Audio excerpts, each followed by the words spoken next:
Hello again, and welcome to our book study over Get Over Your Damn Self by Romy Neustadt. Today we'll be talking about chapters 8 and 9. Chapter 8 is, she's just not that into you, or is she?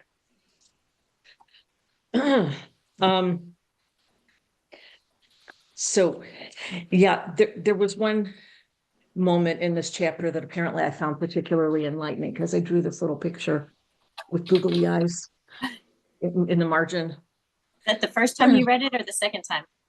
I drew that the first time I read it. But it's still a good thing that if a person is hanging out there undecided about what role, if any, they want to play in your business, you have nothing to lose. But by helping them reach a decision, you save your sanity. Helping them get to a decision either way. So that's in the context of don't be afraid to ask the pointed questions, the ones that we all want to shy away from. Well, I might scare them away. Well, if the question scares them away, they weren't on board anyway. You know, the what's holding you back question. You know, what's you have all the information, you know, just in kind of in summary of the chapter, you have all the information. What's holding you back from making a decision? So, and she gives in this chapter, she gives lots of great questions to ask to help move them through the decision-making progress. But I liked that right at the outset of the chapter is you have nothing to lose by asking these questions. So,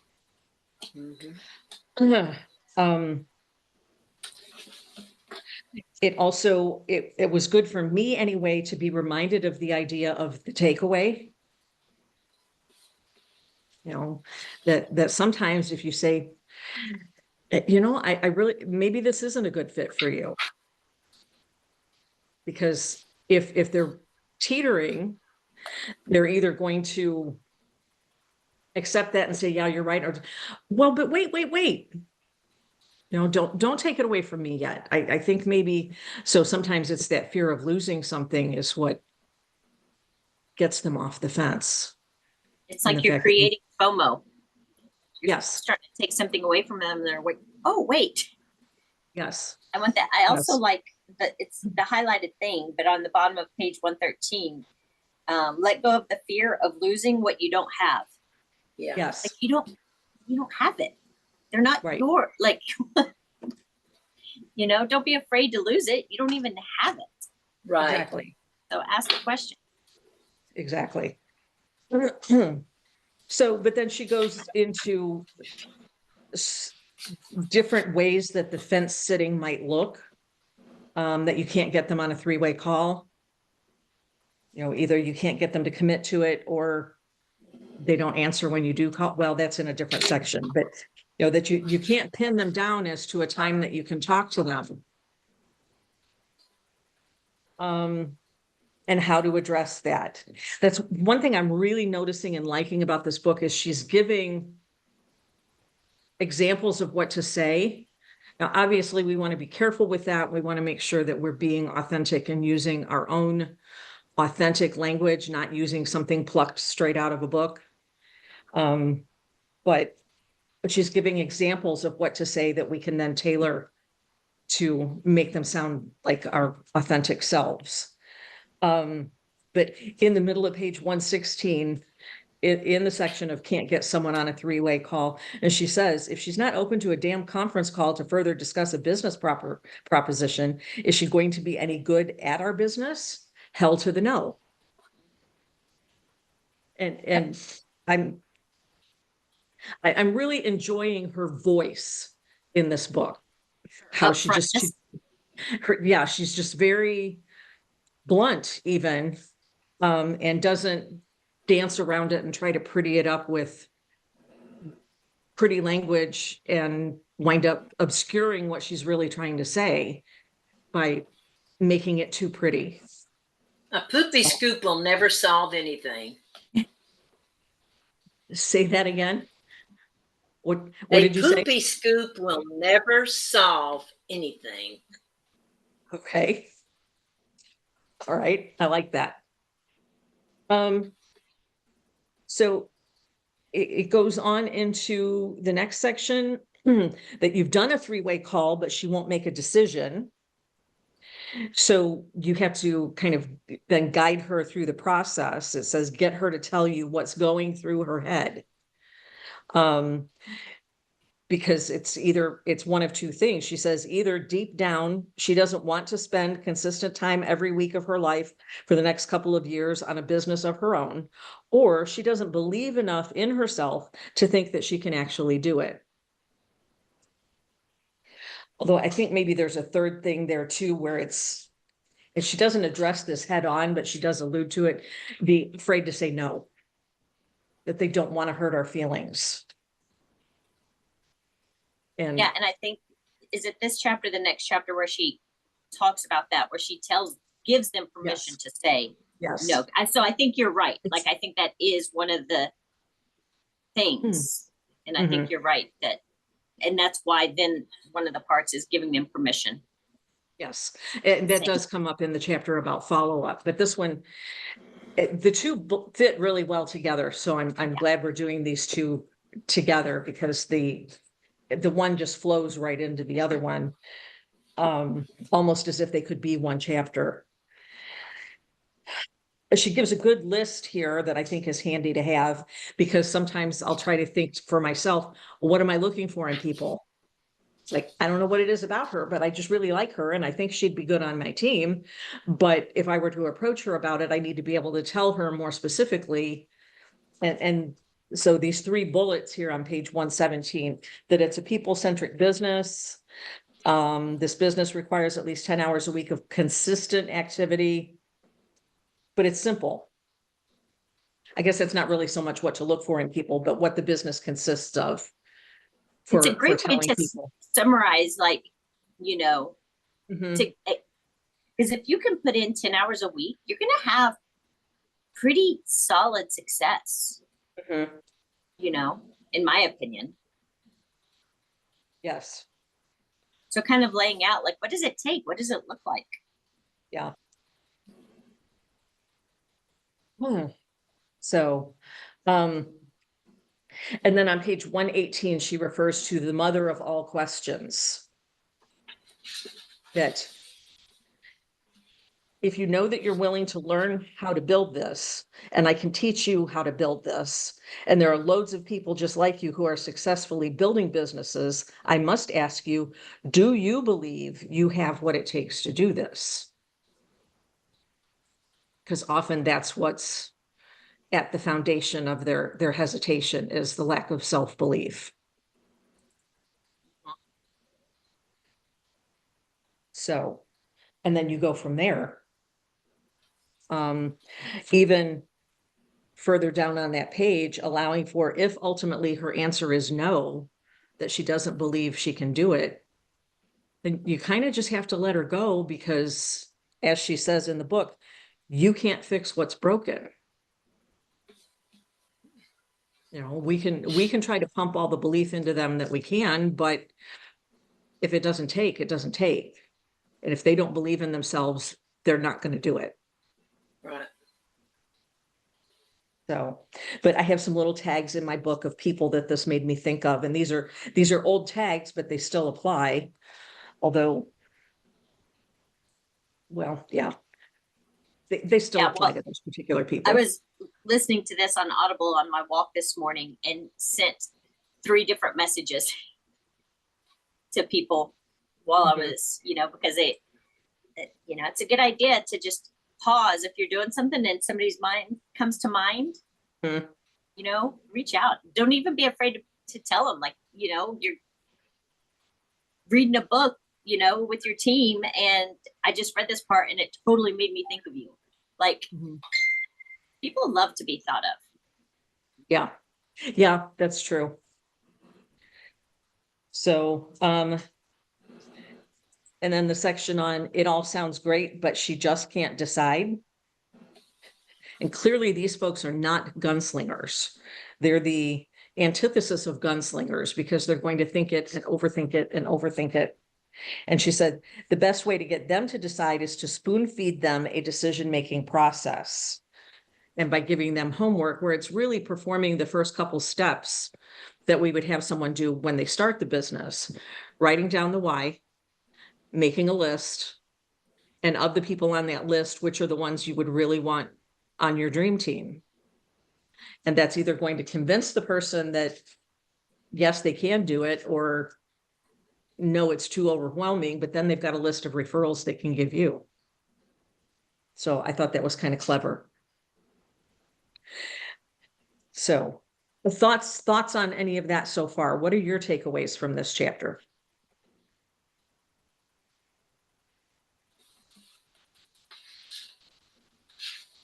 I mean, I know there's more, but what were some of your big takeaways? Don't fear what you don't have. Yeah. That was huge. Yeah.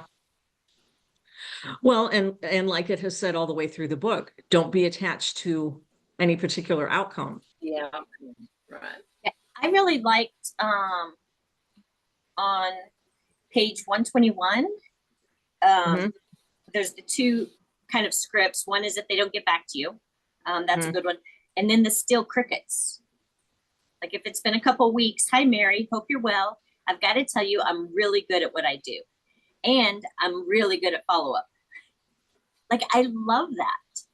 Like you're kind of setting an example of what it takes to be successful in this business. I'm really good at what I do and I'm really good at follow-up. So here I am again, following up. I kind of love that. Well, and that's the I've place never where she followed up says, that way. That was kind of interesting. It is interesting. well, and that's the place where she says, so until you tell me no, I'm going to keep checking in every so often. Yeah. Although, how far apart should every so often be? That's my question. Yeah, That's I think true. I think that's where your note cards on the dates, I think based on what conversations you've had with them in the past, I think is how far forward you move. Is it a week? Like if you're reaching out to people right now, sorry, my foot's going to sleep for the first time. I would maybe reach out to them, every week for a minute, especially as you're getting close to the end of the month, and then maybe back off, for if they're ghosting you. If they've given you some indication, also remembering if they've pushed back for a certain reason, to mark that date and know, okay, I'm going to circle back around in 5 weeks. Like somebody who's supposed to join my team in early July that didn't. Her reason for it was because her husband came home with all the makings to build their daughter a rabbit house thing for the rabbit she was getting for her birthday. And he just spent all the extra money on this rabbit. So I saw on Facebook that the rabbit house is done. So I reached out and was like, I know you were waiting till the rabbit house was done because I was busy and taking money. But so kind of really asking, she talks so much too about asking really good questions, and it could just be asking, if now's not a good time, when might be a good time for us to circle back around to this. So I have thought in my index box, I think in addition to the 1 through 31, I'm going to add tabs for months so that if the time for the reach out is better in a subsequent month than the next month coming up, I'll put it behind that tab. And then the first of the month, I can arrange those into what day would be. Or you could just put one of the baby Post-it notes, like put it on the date of, but say maybe if it's not till September, put one of those little square Post-its that says, like put it on the 2nd, but on the Post-it write September 2nd. Yeah, that's good that too. way it just stays right there. There's no trying to move things around. Just another option. You do Another question that I have is when a person says no thank you, just no thank you is their response. maybe a month later is too soon to reach out to them again. I tend to push them back for like 6 months. I would actually then ask them, you know, oh, thank you so, like we've talked about, thank you so much for letting me know it's not for you. Can you think of anybody that this might benefit? Because true story, the person who was supposed to sign in July sent me 2 referrals in July for me to sign up because she was too busy. And she goes, when she messaged me back today, she goes, I kept thinking last month when I was sending people to you, I should just sign up and sign them. But she didn't, you know? So letting them know, hey, this might, you know, totally get it if this is not for you. But if you happen to even see one of my posts where you're like, oh, that really, I bet this could help my mother-in-law or whatever, please keep me in mind because I offer referral bonuses. That way you're not just letting it end. Yeah. Now you're causing her to think of people who would benefit from it. Yeah, I do usually do something similar to that. And we've talked about that. Yeah. I was just wondering for them specifically. about well, are you Yep. talking to them about the business or the product? Usually products. Okay, so in this book, what is she telling you to always be pitching? Business. The business. And if the business is not right for them, then you're gonna say, hey, well, it sounds like you're so busy and you have so much going on. How do you feel about me sending some active samples to you, our all natural energy drink, to help give you a boost throughout the day? And then follow up in a week about seeing if she tried them yet, which flavor she liked, and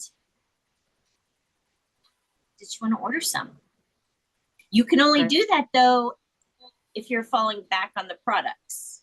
You can't fall back on the business if you pitch the products and they said no, right? You have nothing to fall back on.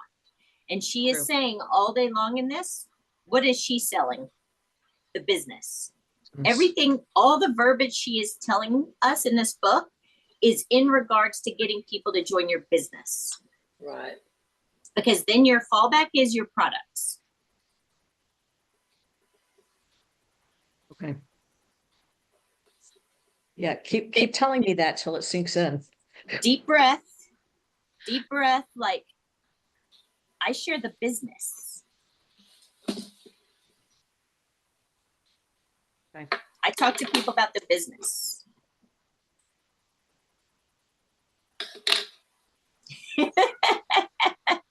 Yeah. Yes, you do. Yes, you do. All of you talk to people about the business and then you fall back on the products. And then every month when a different product is on sale or a different product is featured, every time there's a new product of the month, even if it's not a new product, in your Plexus Go app, Plexus is putting out fun graphics and information about whatever that product of the month is. So maybe that becomes your follow-up.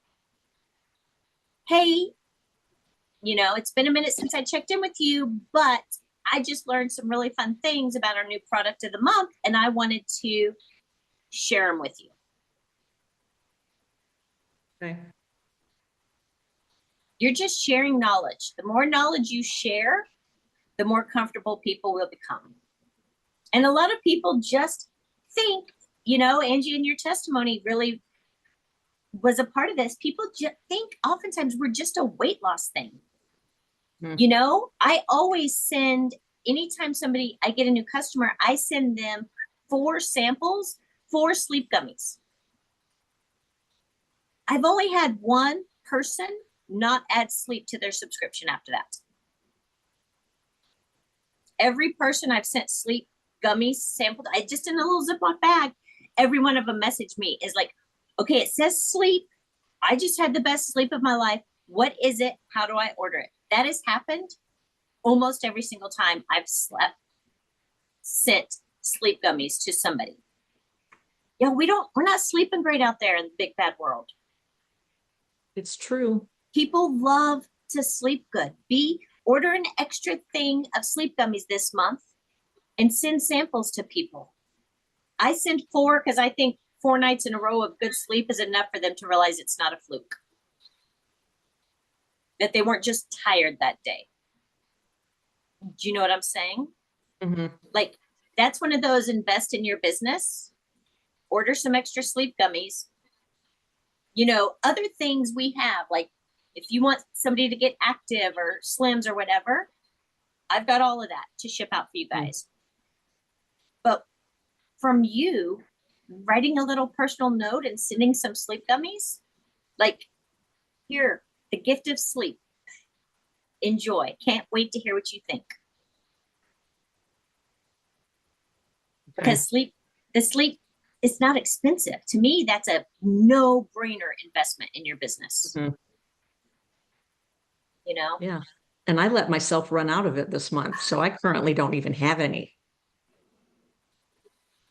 It works. It does. It does work. Yeah. So, I don't know. That just is, again, refocusing you on, we're sharing the business. We're going to fall back on the products. And if we are following up with them, because it's the next chapter where it's like at least 7 times or 8 times that we have to follow up. So a simple way in my mind to follow up with people is whatever the product of the month is. Because you're already going to Can have I a ask fun. a product question? Yeah. Are you taking Restore and Sleep at the same time to go to bed? Yes, but I don't always take Restore at bedtime. Okay, when are you taking it? I don't take Restore for better sleep. That's not really what it's for. So sleep is sleep, to help you sleep. Restore, one of the things isn't. I mean, it's not to help you sleep. It's just something, if you take it at bedtime, it can, it speeds up the detox system and rebuilding your body at the cellular level. I take it usually around 3 o'clock. Sometimes I take it at night. Okay. But not always. Yeah, it puts me sound asleep, so I will not be able to take Restore in the middle of the day. And yeah. I've seen a couple of other people too that Restore just puts them to sleep. Okay, I was just curious. Thank you. Yeah, and it might be because I mix mine with collagen and Slim. I don't drink it by itself. So maybe that's why it doesn't make me tired. Okay, and I But put my I just- collagen in my protein shake. I just wouldn't pitch it as a sleep product because it's not. Right. Okay. Do you know Thank what I'm you. saying? Which means some Yeah, people yeah, may yeah. have that effect, but some not. And so Well, like a lot of people are promoting it, you know, that it helps with belly fat, like they're losing weight. I didn't lose any weight on it and I was on it for a month. yeah, well, I didn't lose any weight, but I lost 7 inches in the first month. No, see, I didn't even lose that. Yeah, you know, I just Okay. keep taking my pictures. Every few weeks I take pictures because my scale didn't move. And then I did a side-by-side picture and was like, what in, it looks like I've done like 4 resets in a row. And I didn't. It was actually the week after I did a reset. And then the next week I took another picture where I'd been on my Restore for like 3 or 4 weeks and took my measurements again. And it was really significant. well, and that's what Heather mentioned, because she was one of the product testers before it was Mhm. launched. And she said that even after it was gone, so she wasn't taking it anymore, that she continued to lose inches. Yeah. That the fit of her clothes was changing. So Right. I have not yet managed to get consistent with it. I'm going to have to set an alarm on my watch or something. I think that's why I add it to my thing, because then I don't forget. Well, a drink in the middle of the afternoon is one I'm not in the habit of. Oh. So that's why I need to. Yeah, I'm first thing in the morning and Set then an I'm alarm. about 3 o'clock. I do another one. So And if weight loss is the main goal, they say have 2 a day. 1 in the middle of the day and 1 at bedtime. So it just depends on what your goals are. I got all the goals, all of them, All the, all the all the, goals. all the goals. I need to lose weight. I need to sleep better. I need to, all the things. Work on the drapey skin. All of it, all of it, all of it. Do So- y'all take Mega X when you take your Restore, when you do it at night? I do take Mega X with my ProBio every night. I do too. And it has been said to help sleep. Mhm. Mm-hmm. It has. It does. So, okay, so let's move on then into chapter 9. I guess, I don't know that there, I think we've covered most of chapter 8. Mhm. Well, she does mention near the end of chapter 8 in the section about they've gone MIA, which I made a note there. That's what Genevieve says, kidnapped by aliens, Correct. Mhm. or the author says here in the paragraph, they've gone into the witness protection program. Yeah, I heard that one. So, but on page 121, she also talks about when to let go. Because she says, do you really want someone on your team who doesn't show up or have the class to give you a heads up of a conflict or a change of heart out of respect for your time? If you were hiring people for your team and had to pay them out of your own pocket, would you extend an offer to a candidate who doesn't show up for an interview? Correct. She says, I sure as hell wouldn't. No? And that put me in mind that there are people that I don't offer business or products to because I know what their attitude is about life in general, and I just don't want to deal with it. And you don't want it on your team. Right. Mm-mm. Right. No, because it'll get in your team. Well, and this is also, it puts me in mind of also when Genevieve talks about that person you've got in your boat then who's complaining that you're getting them wet with your rowing. Mhm. Yes. They don't want to do anything, so you're having to drag them along. I don't need that either. Correct. So if I'm going to have to persuade them and twist their arm into joining the business, I don't need them on my team. Mhm. So that was good too. We don't necessarily, not necessarily everyone we meet is going to be a good fit. And to accept that when it becomes clear. So, chapter 9, fortunes in the follow-up, and we hear that all the time, but it's true, and it's useful to dig into it a little deeper as to, great, we hear that, but what does it mean? And why is that the case? And she acknowledges in this chapter that as human beings, for whatever reason, we're programmed to say no when something's first brought up. And I've had to learn this about my husband, that when I bring up anything, his first response is some form of negative. And I've just had to learn, it's like, just float it out there, give him time to think about it.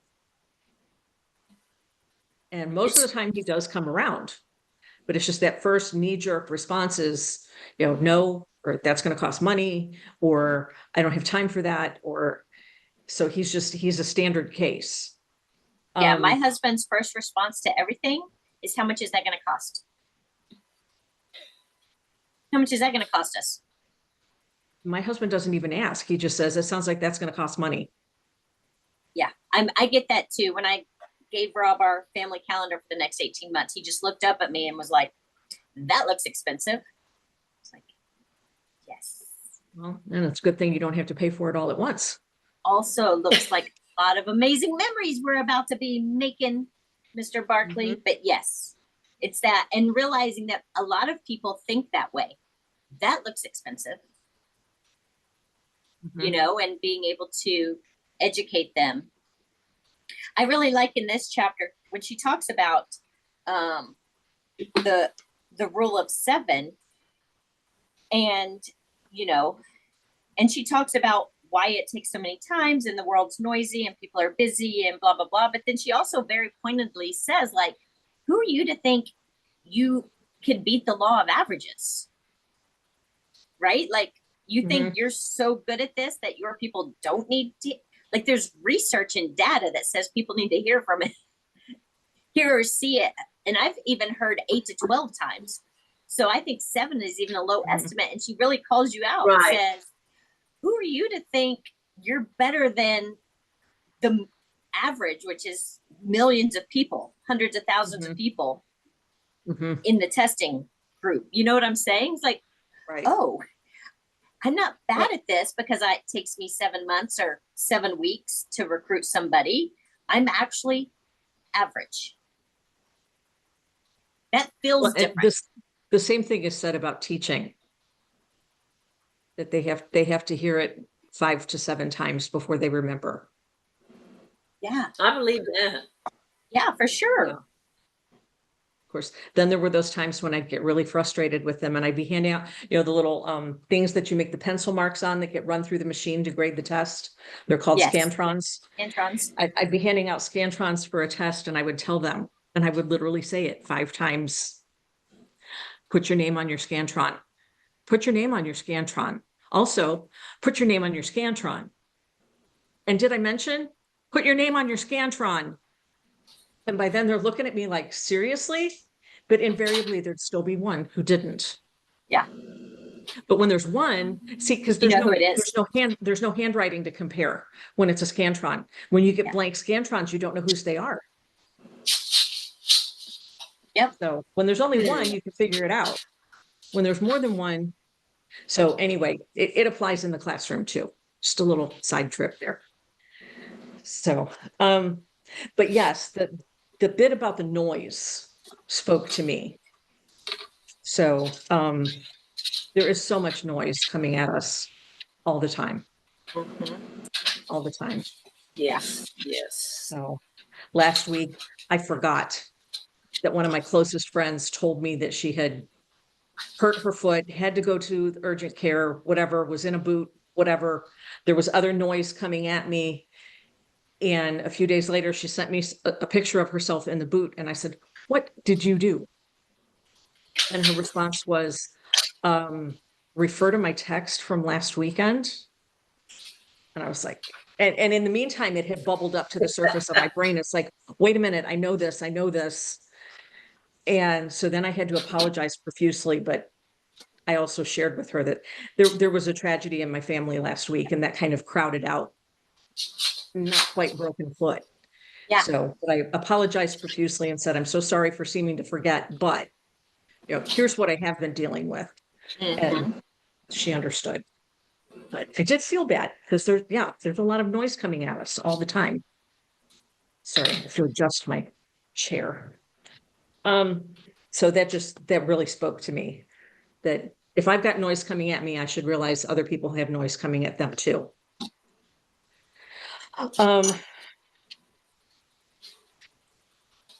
Also that it can take them a while to warm up to the idea that it's just so far outside the realm of what they've ever heard. Excuse me. My nose really just itches. That what we're offering is so far outside the realm of what they've ever heard that it's difficult for them to believe it's possible, and they need time to just process. Which I think that's the same with my husband. When I present something and the response is negative, I've just learned he needs time to process. I've come to recognize he doesn't process things mentally as quickly as I do. So he just got to give him time to think about it. I don't know. Is it that women are so used to multitasking mentally?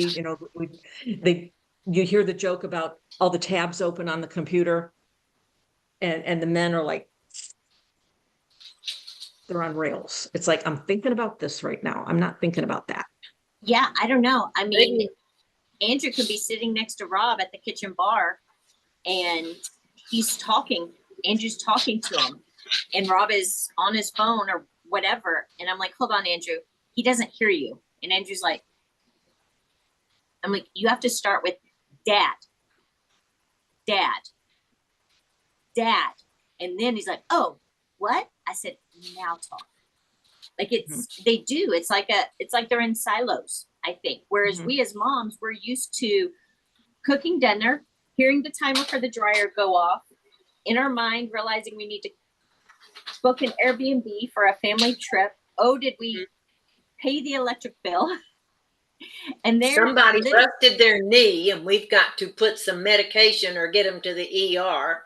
yeah, Right. yeah. So I do. I think that, well, I did see a great meme the other day, or just a great graphic with a great quote. And it was like, and it kind of said, it's not that we as women are so much better at multitasking. It's that we've been forced to multitask for so long that we've become great at it. And that really hit home with me. It's not that we were born multitaskers. It's that just had we to learn. juggle Mhm. a It's our million job description. balls. And Yeah. just, it's not that men can't do it. They can, but they don't have to, or they don't choose to, or, there are men that live alone. There are homosexual men that live great lives by themselves. One of them has to be getting all the crap done. You know what I'm saying? Like, you don't have to have, there are men surviving without wives. Yeah. So there's got to be some capability in them. I am just not married to one, Yeah, I'm not either. So So, We train them that way, ladies. you're not wrong. You're not wrong. All right. So also in this chapter, she brings up the thing that we hear frequently, that no really means not right now, which is why we keep reaching back out after no. So I really liked in this chapter that she gave the reach back reasons, the different things in the chat, different, I don't know, categories of reasons to reach back that we can use.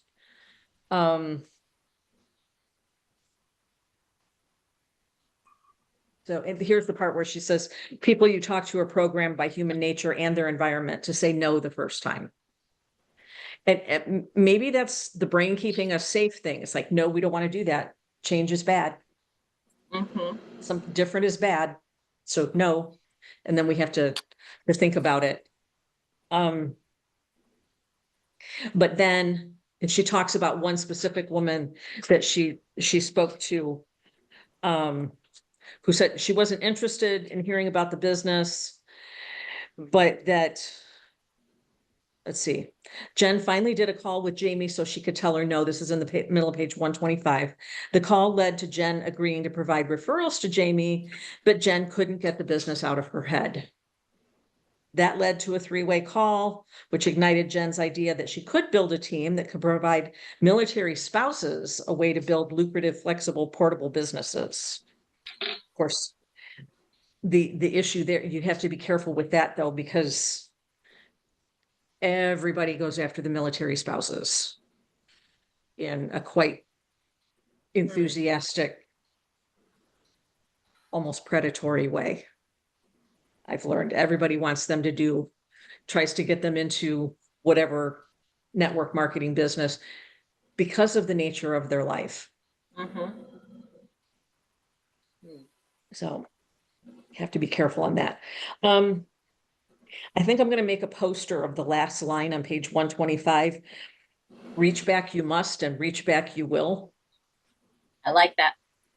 And it feels like it needs an attribution at the end that says Yoda. It sounds like something Yoda would say.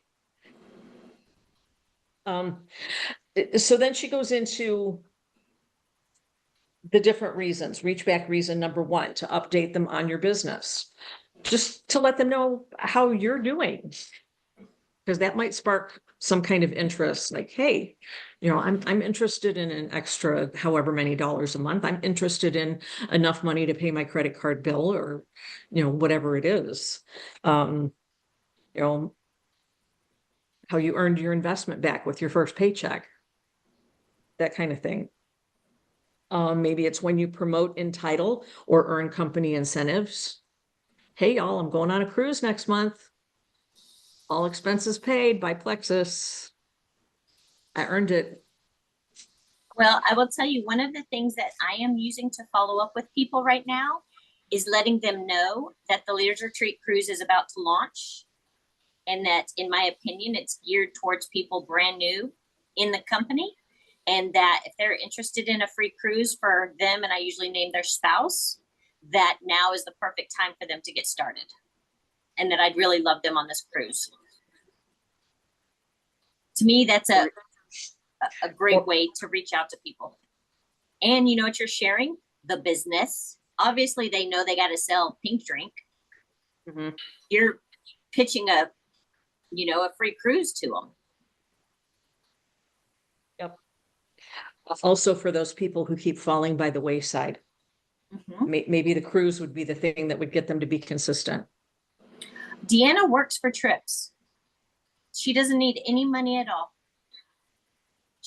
I just will keep her posted in how close or far away she is from earning a trip. She loves the trips and she can afford to travel, and she travels free most of the time because her brother works for Southwest. But she loves to travel. That is her thing. And Celeste Gwynn, that's originally why she started sharing. After 9 months of sending Jen Hawkins her customers, she was like, wait, there's a trip to Hawaii? I want that. And that's when she became an ambassador, because she wanted a trip to Hawaii. So you would be surprised at how many people don't travel because they don't have the money for it. And I swear all the time, like when Rob will grumble if my income has gone down, I remind him, like, the Plexus trips twice a year in and of themselves keep our marriage whole, because it causes us to go away by ourselves for a week with no kids and no other distractions. And I think it's marriage saving. And we wouldn't do it if it wasn't for it being a free trip that we earned. We got too many kids to be cavorting off by ourselves, right? So there's a lot of people who, and because it's only for two, it's not like they're like, oh, well, sorry, kids, you can't go. We can't afford it. It is, I only get to take one person, and I'm taking your dad. And plenty of people will take their oldest kid or whatever, but that's usually after their husband has gone on many of them, right? Where their husband's like, it's okay. Take so-and-so this month. But truly sharing that, because I think it's worth every penny and every minute I spend sharing Plexus to be able to go on vacation with my husband by myself twice a year. Game changer in our marriage. I think you can share that. Something to think about. Yeah. Yeah. Okay. She also talks here, starting at the bottom of page 127, she says, when our first attempts at talking about our new business are pretty bad to downright awful, who can blame us for not wanting to go back to the same person and try again? But we must. And she even talks about how to do that and asking people, can I have a do-over? And they're usually open to doing that. I will tell you, I think that helped me go Emerald. I used that because when I very first started, anytime somebody was going through detox, I just was like, oh, you better stop. And then I never followed up. And when I was pushing for Emerald, this was one of my things. I like reaching out and saying, I didn't know enough to help guide you through the process. I didn't understand the products. I didn't understand detox. I didn't understand carrying somebody through the hard parts, as opposed to just saying, oh, maybe something's wrong, and I brought a lot of people back by sharing, hey, I sucked. And I'm way better now and way more equipped to help you through this process. That's good to know. That's helpful. So the reach back reason number 2, new product launches, and we talked about that a little bit ago. But new product launches, and also, like you mentioned, Christy, product of the month. When there's all the cute graphics and whatnot, and the information that maybe we didn't know or had forgotten from when the Well, and- product originally launched. Also, because you know she's really big on third-party tools, anytime there's a product of the month, Dr. Hartman does a video that you can share from your Plexus Go app. So there's so many resources, you don't even have to be creative. Okay. I'm just not as adept at that as I would like to be. I don't, it's one of those things that I haven't dug into deep enough to get really familiar with it. The Plexus Go app. Mhm. Where would we find that video? Is that what's in the app? Well, it's probably in Plexus Ambassador community, but let's just see. Okay. So I'm going to go to my Plexus Go app right now.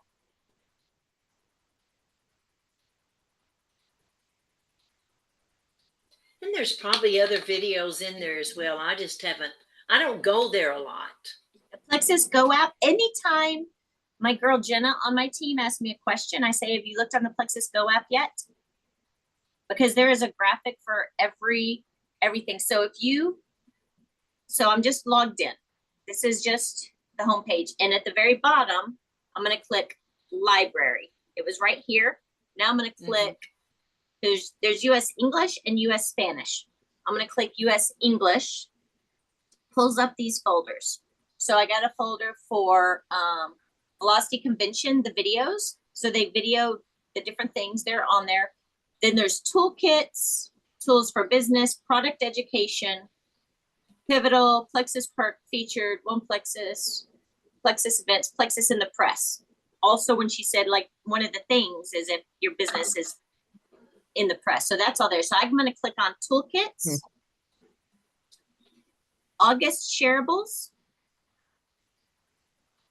So here's a whole folder with all kinds of graphics and information on double your bonus, because you get double business building bonuses if you join in July or August. Here is, this folder has all the different graphics for Give 10. So if you sign somebody new, they're going to use the promo code Give 10 to get $10 off. So I'm going to click it. And it's got a Facebook graphic you can use and an Instagram stories graphic you can use. And you just click on it and save it to your phone. All right, I'm going to go. That was your question, yay. I'm going to go to retain and grow, just because you may need things to share. Okay, I just clicked on retain and grow. It is great graphics with great wording about earning a pickleball set this month. And we can post all that stuff? Yeah. On our page? Yeah. So here's one, or in your stories or whatever. So here you can tell the tall skinnies are for your stories and the square are for your posts. So let's click on this one. Can you guys see it? Uh-huh. I can. Yes. Okay. So right here, you just click share. You can do one of two things if you click share. And this is with all the graphics. Let's see. Share via. So I clicked share, and then I can either text it directly to somebody, or I'm going to save it. Let's see. Hold on. I lied. Click share if you want to just text it to somebody or send it via Facebook Messenger. Okay. Okay. If you click download, it says download complete and then save. Now that's going to let me save it. Save image. Now it's on my phone as one of my photos. Wow. Okay. Thank you for that lesson. That's And huge. there is, let's see, product education resources supporting back to school. Just clicked on that. These are all Wow. things related to back to school. And that's Okay. in that other folder? Those are all Wellness Wednesday videos. There's Wellness Wednesday video for Iron Woman, Restore, Vital Biome, Triplex, X Factor Plus. Wow. There's a Healthy Kids video, an active video, Balance, a Wellness Moments back to school with Restore, just out of curiosity. Wellness Moments back to school for teens. I'm going to click on it. Let's see what happens. Do you know someone with teenagers? Well, here are some helpful pointers on Iron Woman when sharing with parents who have teens Wow. 13 years and older. Explain Wow. why women are more susceptible to low iron levels. Despite its Wow. essential role, iron deficiency is a common concern, particularly among So, let me check one more thing in the product education. This allows you, you could pick whatever product you want. So in product education, look, if you're not using this app, you Missing are out. missing the boat. I've been, Everything is in here. Doc Talk. I just clicked on the Doc Talk folder. These are all Dr. Hartman videos on the products. I didn't asked- know we could post so many of those graphics on our page. Used They're to, all- we couldn't do that. Yeah, they're created for you guys.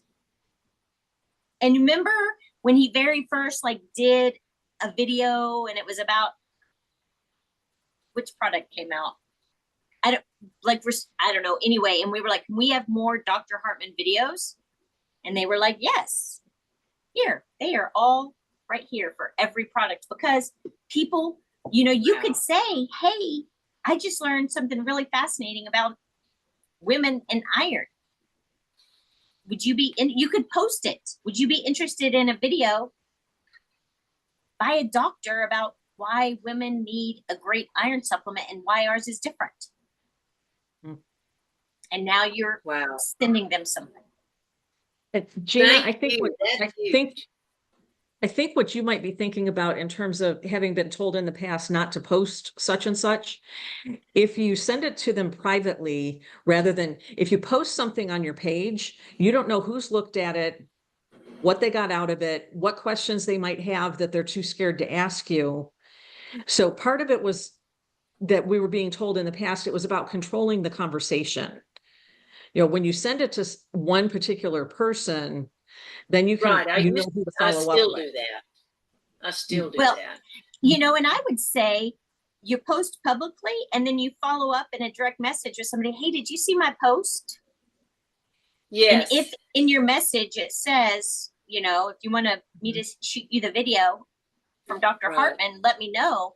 And that's in your post. And then your follow up with people is like, hey, I know you're super busy and you probably did not see my post, but wanted to see, you know, making just sure you're in alignment. So whether you're sharing one product a week or, you know, maybe do that. Maybe pick a product a week that you're really focused on and look for testimonies on that product.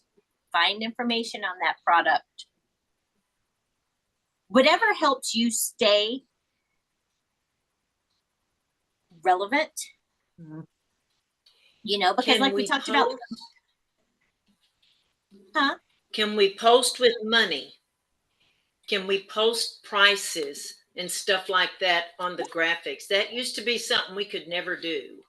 You can, they just didn't want you to because they were like, make people, like Angie said, control the conversation, make people reach out to you for the price. I think the difference is now society is so used to buying products online. And when 8 years ago, they were not. Not only are they used to buying products online, but they want to minimize the steps. So they want to know pretty right away if this is in their budget or not. And I have had people say things to me when they're trying to speak negatively of MLMs. And they're like, well, people are always sneaky about the price. They just won't tell you how much it is. They just won't tell you this. And I'm like, or they do, right? So now it is considered kind of sleazy to not share information. So you could say, hey, this is, $200 at retail, but I've got a coupon code so that you can get it for $140 as a VIP customer. So because obviously them joining is going to knock them down to VIP pricing, and then you have the $10 coupon. I just made up those numbers, but you get what I'm saying? Like that Right. lets them know right away, is this in my price point or not?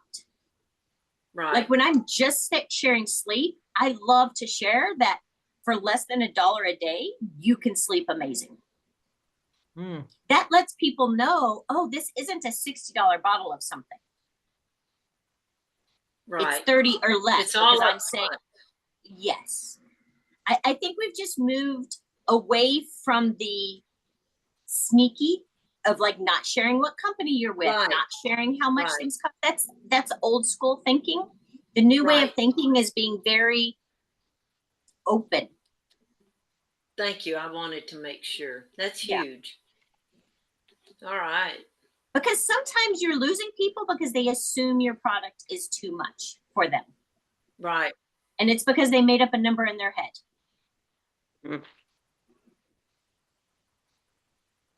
Or So they said that's you were where we not want doing to, enough. we want to give them enough information that they're not making up stuff in their head. Okay. Right. So other reach back reasons that she talks about besides, we got there by talking about new product launches or just talking about products in general. Other reach back reasons are an event in their city that, maybe they would attend that, and that's third party validation too. If they attend an event and hear someone else talk about it, they know that you're not just blowing smoke. Good news or media coverage about your company. Christy mentioned that, when there's an article about one of our products in a magazine or, on a segment on Good Morning America or whatever on the TV. Also, feel free to jot this in your notes. In my opinion, the best place to get information for this number 4 is on LinkedIn. Plexus Worldwide has a LinkedIn page, and they are constantly sharing their awards and their accolades. And when they're in the news, they share all of that on their LinkedIn page, Okay. which lends itself to professionals. And Mhm. you want professionals. You want Yes. somebody Yes. who knows how to work on your team, right? So just know if you're not using LinkedIn to find that type of information, it's there. No, I hadn't. So, reach back reason number 5, to be a go-giver. I think we tend to call that adding value. Hey, I saw this and I thought of you.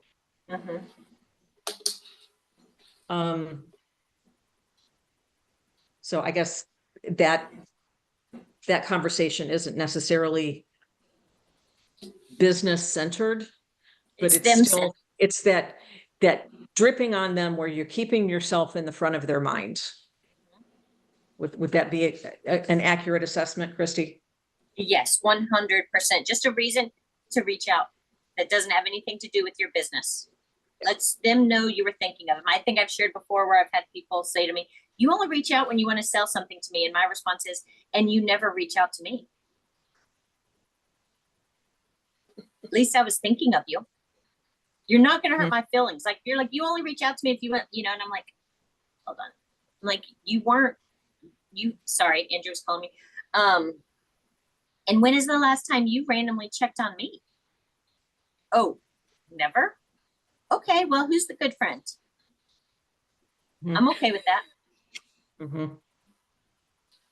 Reach back reason number 6, pregnant, new baby, or kids starting school, which it's back to school time right now. And that caused me to think, sitting on this stool today was a mistake. I will try to remember not to do this again.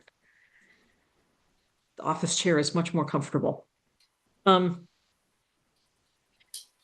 Yeah, it's back to school time. Most of the school districts around here, I think, have started, but of course, that's also the time the kids start bringing the bugs home with them, the sniffles and the sneezies.